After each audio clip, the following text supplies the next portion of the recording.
أعوذ بالله من الشيطان الرجيم.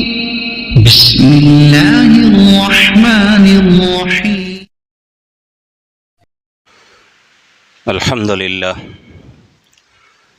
لله نحمده ونستعينه ونستغفره ونؤمن به ونتوكل عليه ونعوذ بالله من شرور أنفسنا ومن سيئات أعمالنا. من يهده الله فلا مضل له ومن يضلله فلا هادي له ونشهد أن لا إله إلا الله وحده لا شريك له ونشهد أن سيدنا وسندنا وحبيبنا ونبينا ومولانا محمدا عبده ورسوله وصلى الله تعالى على خير خلقه محمد وعلى آله وأصحابه أجمعين. أما بعد، فقد قال الله تبارك وتعالى في القرآن المجيد والفرقان الحميد: فأعوذ بالله من الشيطان الرجيم. بسم الله الرحمن الرحيم.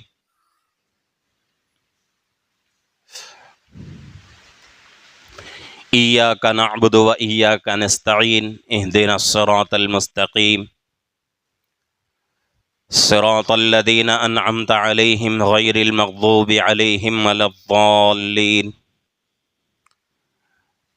وقال تعالى في مقام آخر: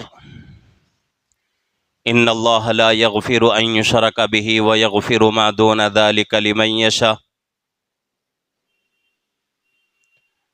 صدق الله العظيم وصدق رسوله النبي الكريم ونحن على ذلك لمن الشاهدين والشاكرين والحمد لله رب العالمين.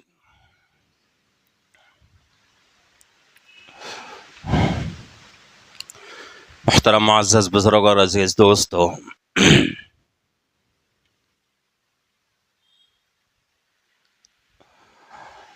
ربیع الاول کا مہینہ شروع ہو چکا ہے۔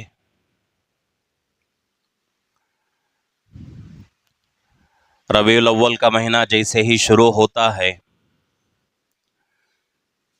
ہر جگہ اللہ کے نبی پاک صلی اللہ علیہ وسلم کی سیرت بیان ہوتی ہے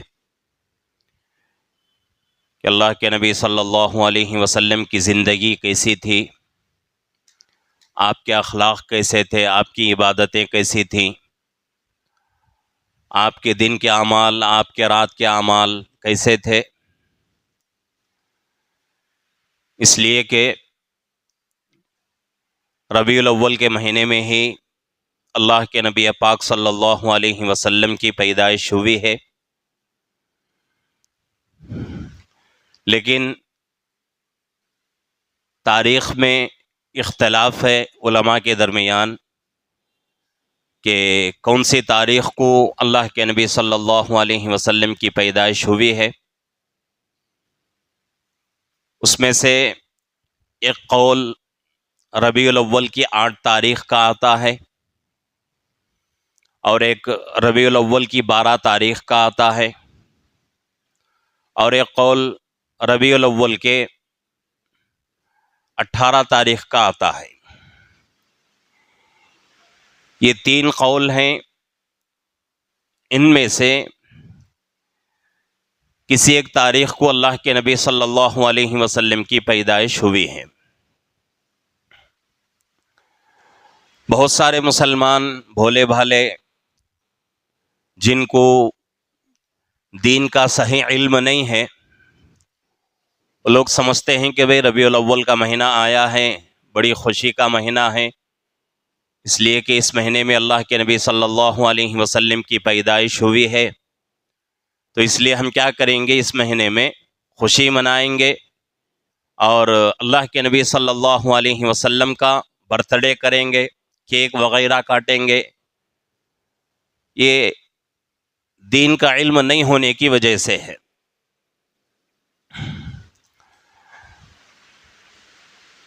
دنیا کے اندر انسانوں کا وجود آج سے نہیں بلکہ جب سے دنیا شروع ہوئی ہے اس وقت سے، حضرت آدم علیہ السلام سے لے کر اس کائنات میں، اس دنیا کے اندر انسانوں کا وجود مسلسل ہو رہا ہے۔ اور اس درمیان میں بہت سارے لوگ آئے چلے گئے،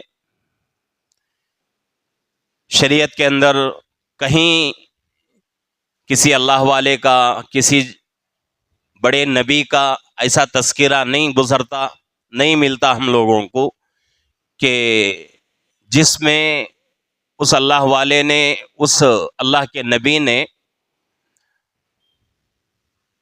اپنی پیدائش کے دن خوشی منایا ہو، یا پھر جو ہے اس کو برتھ ڈے کے نام سے کیا ہو. ایسا کوئی تذکرہ ہم کو شریعت میں نہیں ملتا.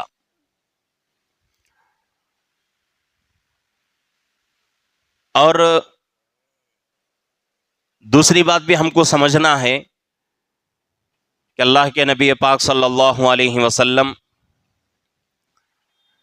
جس طریقے سے ربیع الاول کے مہینے میں پیدا ہوئے، اسی طریقے سے ربیع الاول کے مہینے میں دنیا سے چلے بھی گئے.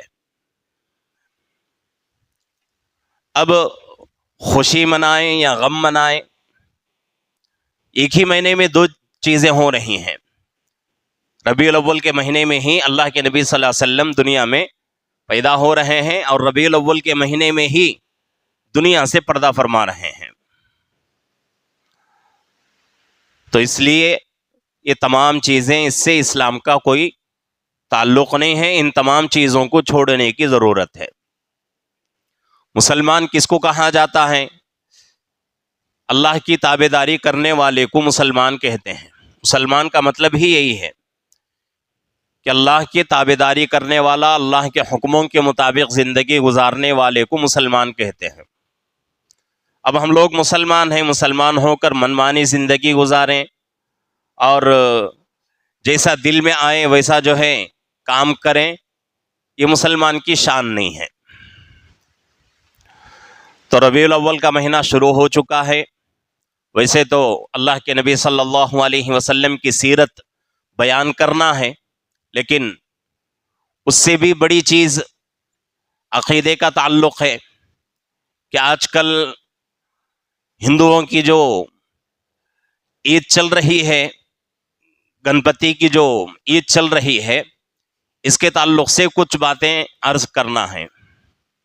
اور یہ باتیں میں ہر سال بولتا رہتا ہوں، اور صرف ہماری مسجد میں نہیں بلکہ تمام مسجدوں میں یہ باتیں تمام علماء بولتے ہیں کہ بھئی یہ عید آتی ہے، اس عید میں ہمارے بہت سارے مسلمان ایسے ہیں جو کہ اس عید میں شامل ہوتے ہیں. اس عید میں شامل ہونا اور ہندوؤں کے اس تہوار میں ان کے ساتھ کھڑے ہونا اور ان کے ساتھ شامل ہونا، یہ صرف گناہ نہیں ہے بلکہ شرک ہے. ان اللہ لا یغفر ان یشرک بہ ویغفر ما دون ذلک لمن یشاء. گناہ دوسری چیز ہے، شرک دوسری چیز ہے. گناہ اللہ معاف کر دیں گے، شرک اللہ معاف نہیں کرتے. اللہ خود فرما رہے ہیں 5ویں پارے میں 2 جگہ یہ آیت آتی ہے، ان اللہ لا یغفر ان یشرک بہ ویغفر ما دون ذلک لمن یشاء، کہ میں شرک کے علاوہ ہر گناہ معاف کر دوں گا لیکن شرک میں ہرگز معاف نہیں کروں گا. شرک کسے کہتے ہیں؟ شرک کا مطلب یہ ہے کہ کوئی بندہ، کوئی مسلمان اپنے دل سے یا اپنے عمل سے، اپنی زبان سے یا اپنے ہاتھ پیر سے یا اپنے دل سے کوئی ایسا کام کرے جو کہ اللہ کی طاقت اور اللہ کی قدرت کو وہ آدمی یہ سمجھے کہ بھئی اللہ کی طاقت، اللہ کی قدرت کوئی بڑی چیز نہیں ہے بلکہ اللہ کی طاقت کی جیسی کوئی اور بھی طاقت ہے. بولنے سے بہت سارے لوگ سمجھتے ہیں کہ بھئی زبان سے بولیں گے تب تو گناہ ہوگا. نہیں، بلکہ گناہ کرنے کے 3 طریقے: زبان سے بولنا، دل سے ارادہ کرنا اور اپنے ہاتھ پیر سے عمل کرنا. اگر کوئی آدمی دل سے برا نہیں سمجھتا لیکن ہاتھ پیر سے کام کرتا ہے تب بھی گناہ ہے. تو یہ 3 طریقے ہیں، ان 3 طریقوں کے ذریعے سے، ان 3 راستوں سے انسان شرک کر سکتا ہے، دل سے برا سمجھ سکتا ہے اور اپنے زبان سے بول سکتا ہے اللہ کے خلاف، یا اپنے ہاتھ پیر سے اپنے بدن سے کوئی ایسا کام کر کے دکھا سکتا ہے کہ اللہ کی طاقت کے خلاف ہے، اللہ کی قدرت کے خلاف ہے۔ تو اگر کوئی بندہ ان تین راستوں میں سے کسی ایک راستے کے ذریعے سے شرک کرتا ہے تو اللہ فرماتے ہیں کہ ان اللہ لا یغفر ان یشرک بہ ویغفر ما دون ذلک لمن یشاء، کہ بھئی ہم شرک کے علاوہ ہر گناہ معاف کریں گے لیکن شرک ہرگز معاف نہیں کریں گے۔ شرک پہ اللہ کو اتنا کیوں غصہ آتا ہے؟ وجہ اس کی یہ ہے، مثال کے اعتبار سے کسی ایک بچے کے ماں باپ ہے، ماں باپ نے اس کو پالا، اس کی جو ہے پیدائش کا ذریعہ بنے، اور ماں جو ہے 9 مہینے اس کو پیٹ میں رکھ کر پرورش کی، پیدا ہوا، اس کی پیدائش ہو گئی، بچپنا گزرا، کچھ بڑا ہو گیا، بڑا ہونے کے بعد کسی دوسرے کی طرف انگلی دکھا کے کہے کہ یہ میرے ماں باپ ہیں، یہ میرے ماں باپ نہیں ہیں، تو حقیقت میں جو ماں باپ ہیں کیا ان کو غصہ نہیں آئے گا؟ ضرور غصہ آئے گا۔ جب انسان کو اتنا غصہ آتا ہے تو پھر اللہ جو کہ تمام خداؤں کے خدا ہیں، تمام عالمین کے رب ہیں، الحمدللہ رب العالمین، تمام عالمین کے اللہ رب ہیں، تمام عالم کو اللہ نے وجود بخشا ہے، ہم کو آپ کو سب کو اللہ نے پیدا فرمایا، ہم سب کے خالق و مالک اللہ ہیں، ہم سب کے رازق اللہ ہیں،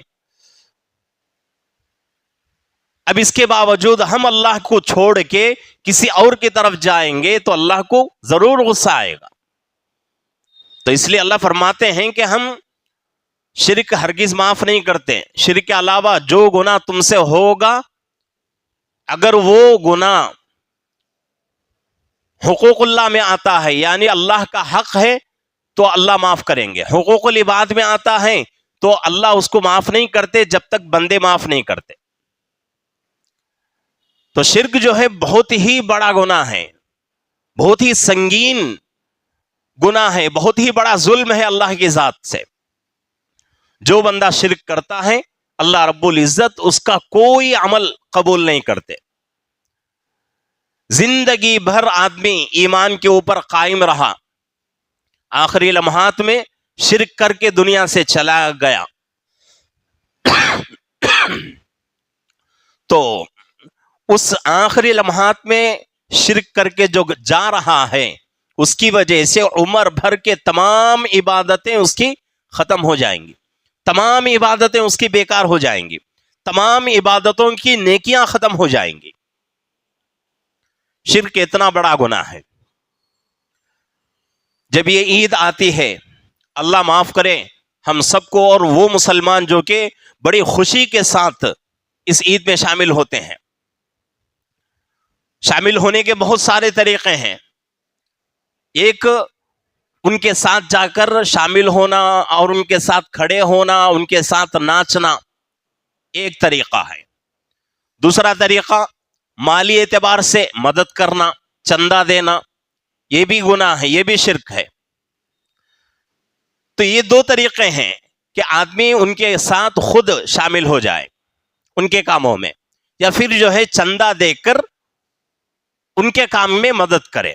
شرک کرنا بھی شرک ہے اور شرک میں مددگار بننا بھی شرک ہے۔ ایسا نہیں کہ بھئی شرک کریں گے تو صرف گناہ ہوگا، ان کی مدد کریں گے تو ہمیں کوئی گناہ نہیں ہوگا، ایسی بات نہیں ہے۔ گناہ بھی گناہ ہے، گناہ میں مدد کرنا بھی گناہ۔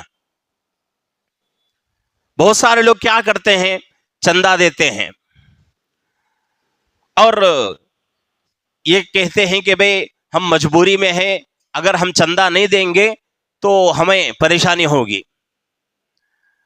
شریعت کہتی ہے کہ بھئی کتنی بھی بڑی پریشانی کیوں نہ ہو لیکن شرک کے قریب مت جاؤ، شرک کے قریب مت جاؤ۔ ہاں، شریعت آخری مجبوری کے درجے میں گنجائش دیتی ہے کہ اگر ایسی مجبوری تمہاری ہے کہ اگر تم وہاں ان کی مدد نہیں کرتے اور ان کا ساتھ نہیں دیتے، جس کی وجہ سے وہ لوگ تمہارے اوپر ظلم کریں گے، وہ لوگ تمہاری روزی کو کھینچ لیں گے، تمہاری جو ہے زندگی تباہ برباد ہو جائے گی، ایسی حالت میں شریعت کہتی ہے کہ چندہ دینے کا بھی طریقہ ہے۔ وہ طریقہ کیا ہے کہ کسی آدمی کے ہاتھ میں دو اور یہ کہو کہ میں یہ پیسہ تم کو دے رہا ہوں، میں یہ پیسہ تم کو دے، لیکن ضروری کیا ہے؟ ویسی مجبوری ہو ہماری زندگی میں۔ اگر ویسی مجبوری نہیں ہے، ہیلا بہانہ کر رہے ہیں، تو اللہ کے سامنے کھڑا ہونا ہے اور اللہ اس کا سوال کریں گے، جواب دینا پڑے گا۔ حقیقت میں اگر کسی آدمی کی زندگی میں ایسی مجبوری ہے تو وہ آدمی کو دینا ہی پڑتا ہے پیسہ، تو وہ آدمی کیا کرے؟ اس نیت سے نہ دے کہ میں اس عید میں اور ان لوگوں کے تہوار میں مددگار بن رہا ہوں اور ان کے لیے چندہ دے رہا ہوں، یہ نیت نہیں، بلکہ جو لوگ آتے ہیں چندے کے لیے، اس میں سے کسی ایک آدمی کے ہاتھ میں پیسہ دے اور کہے کہ بھئی یہ پیسہ میں تجھے دے رہا ہوں، تیری مرضی، جہاں تو چاہے خرچ کر۔ اب یہ پیسہ کس کا ہو گیا؟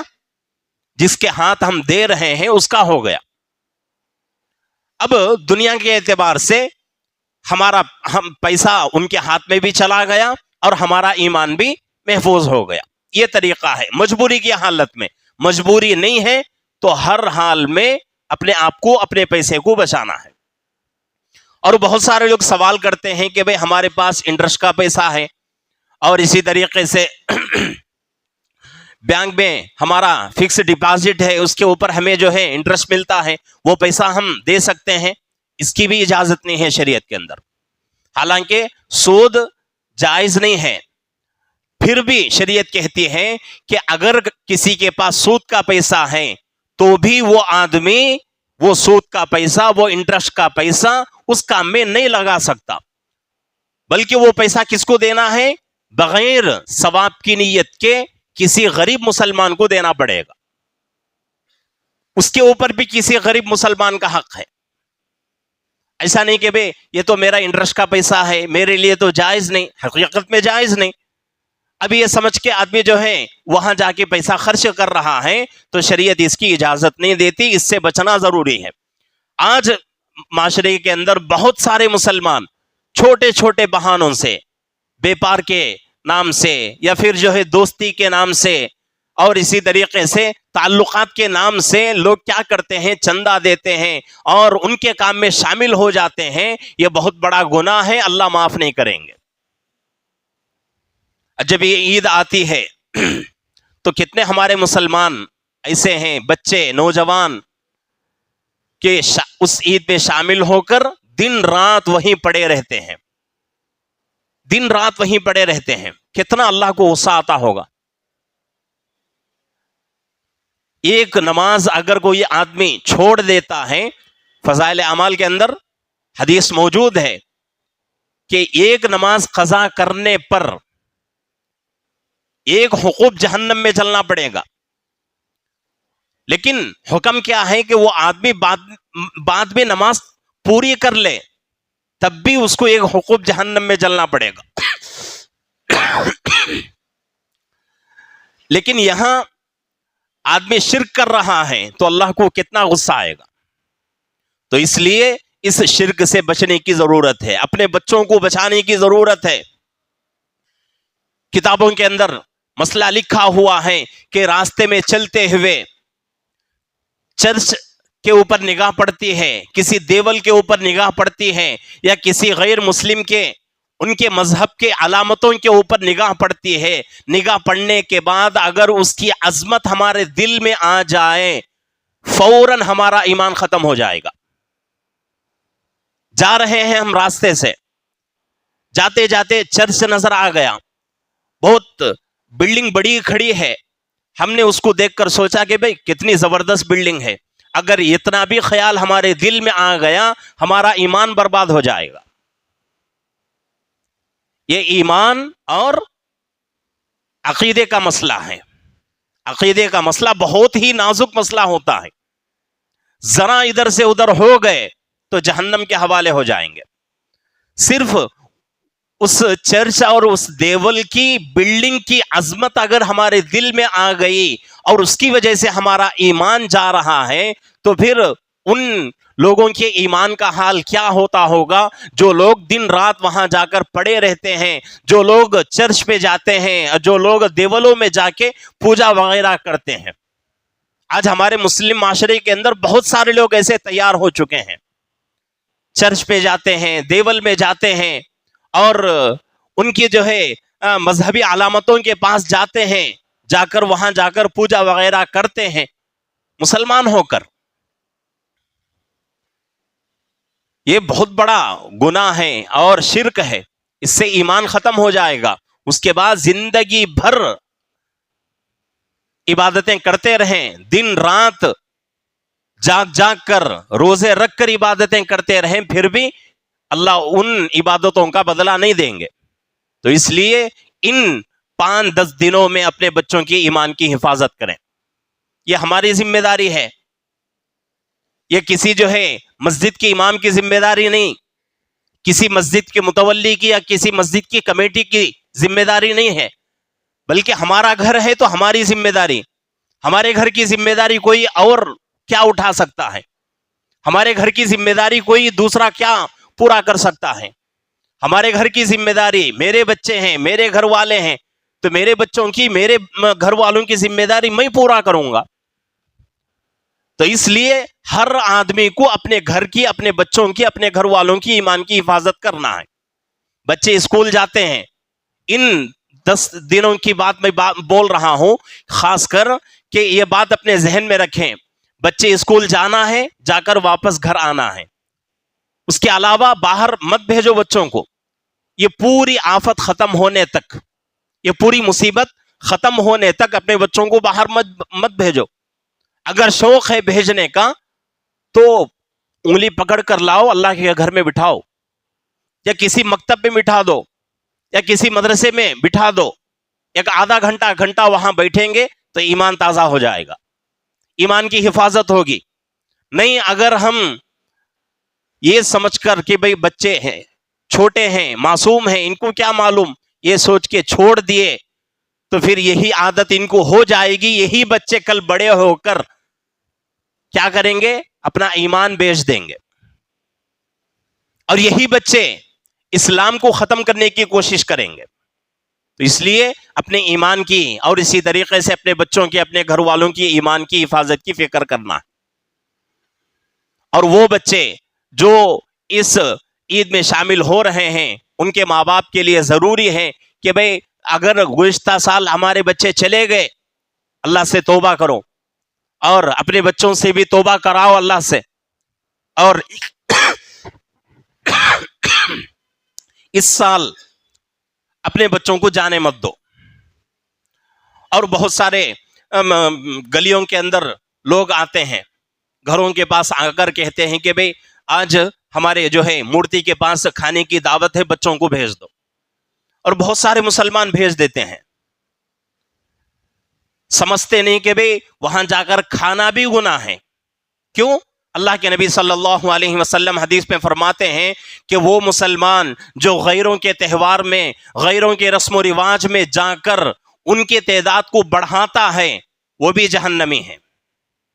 ان کی تعداد کو بڑھانا بھی گناہ ہے, اور ان کی تعداد کو ہم لوگ بڑھائیں گے تو ہم خود جہنمی بن جائیں گے. شرک کی وجہ سے ہماری پوری ساری زندگی کی عبادتیں ختم ہو جائیں گی. قرآن کہتا ہے فی ناری جہنم خالدین فیہا ابدا, ہمیشہ ہمیشہ کے لیے جہنم میں پڑا رہنا پڑے گا. جنت کی خوشبو تک میسر نہیں ہوگی. مومن کے لیے جب اس کا انتقال ہوتا ہے, دنیا سے جاتا ہے, قبر میں اس کو رکھا جاتا ہے, فرشتے آتے ہیں, سوال و جواب ہوتے ہیں, فوراً اللہ رب العزت کی طرف سے انعامات کی بارش شروع ہو جاتی ہے. جنت کے دروازے اس کے لیے کھل جاتے ہیں, جنت کے ہوائیں آتی ہیں, فرشتے اس کے لیے جنت کا بستر بچھاتے ہیں. اگر اس جگہ کوئی مشرک آتا ہے, شرک کرنے والا آتا ہے, تو فرشتے اس کے لیے جنت کا بستر نہیں بلکہ جہنم کا بستر لا کر بچھاتے ہیں، جہنم کے دروازے کھول دیتے ہیں اور جہنم کی سزائیں اس کو شروع ہو جاتی ہیں۔ تو اس لیے ضروری ہے کہ اپنے آپ کو بچانا ہے اور اپنے گھر والوں کو، اپنے بچوں کی بھی ایمان کی حفاظت کرنا ہے۔ ہمارا گھر تو بچ گیا الحمدللہ، اللہ کا شکر ہے۔